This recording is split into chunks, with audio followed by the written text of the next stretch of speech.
It started as a weekend adventure, a chance to escape the city noise and reconnect with nature. My friends, Jake, Emma, and I decided to hike a trail deep in the mountains, a place not too many people knew about. The trail was rumored to have amazing views and hidden waterfalls, the perfect spot for a nature-filled getaway. Little did we know, it would turn into something none of us would ever forget. We arrived at the trailhead early in the morning, the mist still hanging low over the trees. The forest was dense, quiet, except for the occasional rustling of leaves and chirping birds. It felt peaceful, serene even, as we made our way up the steep path. The first few hours were great. We laughed, took pictures, and enjoyed the sounds of nature. The further we hiked, though, the more isolated we became. Cell phone service dropped to nothing, and the sounds of civilization disappeared. Soon, all we could hear was the crunch of our boots on the dirt trail and the wind through the trees. Around noon, we reached a small clearing and decided to take a break. It was there that Jake noticed something odd,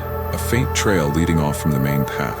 It looked overgrown, unused, as if no one had walked that way in years. "Let's check it out," Jake said, curiosity gleaming in his eyes. "I don't know, man," I replied, eyeing the eerie, narrow path. It doesn't look safe, but Jake was persistent, and before we knew it, we were following him down the overgrown trail. The trees here were much closer together, the canopy above blocking out most of the sunlight. Shadows danced around us as we pressed forward, the air growing heavier and more humid. After about half an hour of walking, we came across an old, dilapidated cabin. It looked like something out of a horror movie. Wood rotting, windows broken, and an unsettling silence hanging around it. The hairs on the back of my neck stood up immediately. "This place is creepy," Emma said, her voice barely a whisper. "We should turn back." Jake, however, was intrigued. "It's just an old cabin, probably abandoned years ago." I wasn't convinced, but we followed him closer anyway. The door hung loosely on its hinges, creaking as Jake pushed it open. Inside, the smell of mold and damp wood hit us immediately. Dust-covered furniture was scattered around, and cobwebs hung from the corners like lace. "All right, we've seen it. Can we go now?" I said, eager to leave. But just as we were about to turn around, we heard it, a faint thud coming from upstairs. We all froze, exchanging nervous glances. "Did you hear that?" Emma whispered. Jake, never one to back down, started for the staircase. Probably just the wind. I wasn't so sure. Something about this place felt wrong.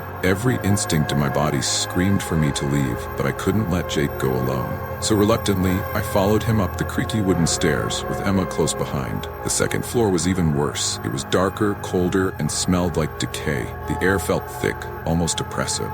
As we reached the top of the stairs, the thudding sound came again, louder this time, from the far end of the hallway. "This is a bad idea," I muttered, my heart racing. Jake ignored me and continued down the hall, his flashlight barely cutting through the darkness. We reached a door, slightly ajar, and Jake pushed it open.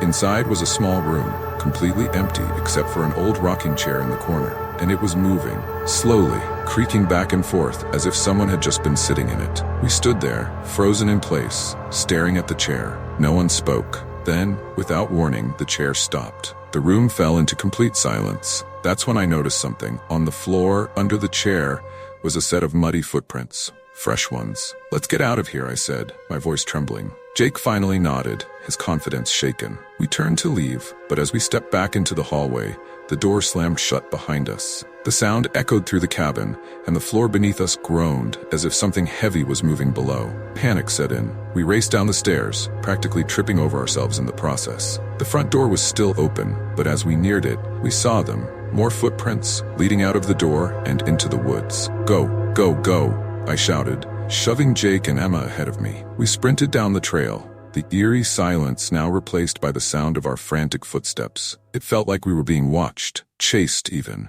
though when I glanced back, there was no one there. We didn't stop running until we reached the main trail, completely out of breath and drenched in sweat. Only then did we dare to look back. The overgrown path was still there, but the cabin, gone, as if it had never been there in the first place. Shaken and exhausted, we made our way back to the car in silence. None of us spoke about what had just happened.